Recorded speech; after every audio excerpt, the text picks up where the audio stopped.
It's an explosive homecoming of sorts for artist Anish Kapoor.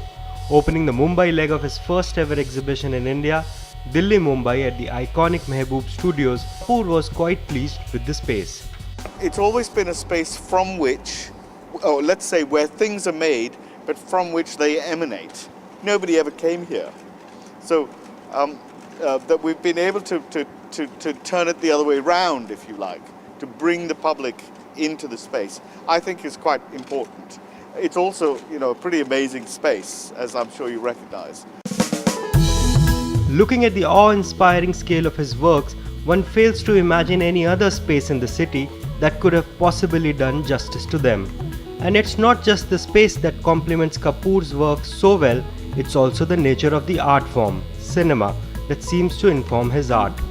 Andrei Tarkovsky, the Russian master, describes cinema as sculpting in time.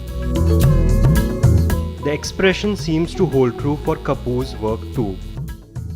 I'm really interested in the cinematic in sculpture, in the sense that, one way to look at that work over there is almost as if it's a big screen that's displaying what's on, and that performative part of looking at art, I think, is a terribly important one. While the Mumbai exhibition consists of his later works, one has to look at his works displayed at the National Gallery of Modern Art, Delhi, to discern an Indian connection. Kapoor, though, maintains that it's difficult to throw a nationalistic lasso around art. Indian art scene, for one, he feels, hasn't evolved with time. Indian art, we have a history which goes back and is as prominent as any art anywhere. I think that's very important.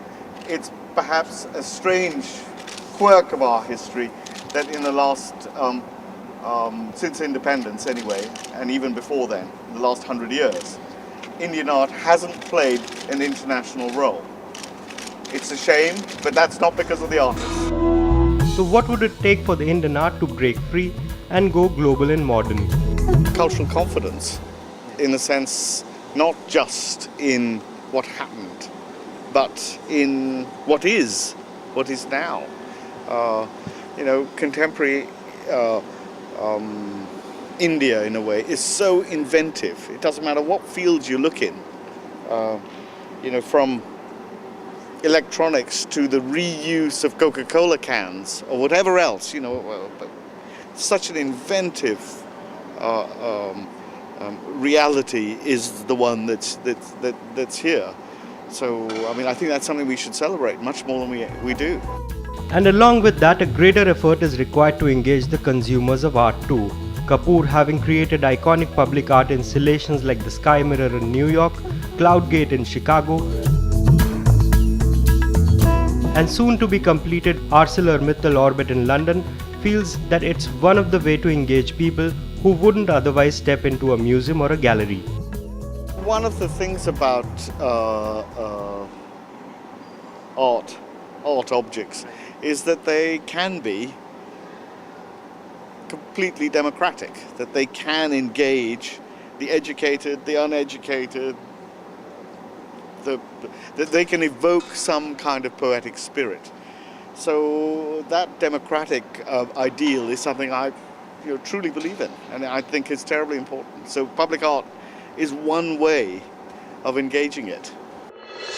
So do take out time to experience this unique exhibition.